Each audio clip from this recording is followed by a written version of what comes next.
നടപ്പിലാക്കിയതിലൂടെ കേന്ദ്ര സർക്കാർ ഇന്ത്യയിലെ ജനങ്ങളെ വഞ്ചിച്ചിരിക്കുകയാണെന്ന് മുസ്ലിം യൂത്ത് ലീഗ് ദേശീയ organising secretary TP. Ashraf Ali Muslim Youth League സംഘടിപ്പിച്ച പ്രതിഷേധ സമരം ഉദ്ഘാടനം ചെയ്യുകയായിരുന്നു അദ്ദേഹം.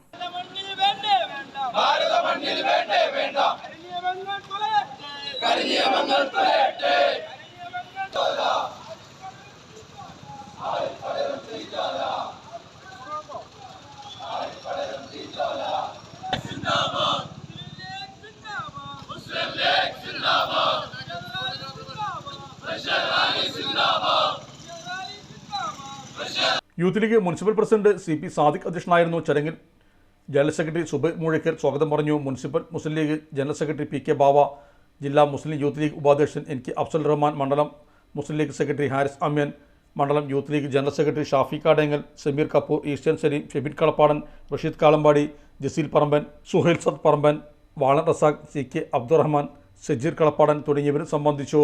വിസ്മയിപ്പിക്കുന്ന 10,000-കണക്കിന് ഉൽപ്പന്നങ്ങളും അതിലേറെ ഓഫറുകളും. വേഗമാകട്ടെ, 100 രൂപയുടെ മഹാലാഭമേള MRH ഓഡിറ്റോറിയത്തിന് നിർവശം, മേലാക്കം ജംഗ്ഷൻ, നിലമ്പൂർ റോഡ്, മഞ്ചേരി.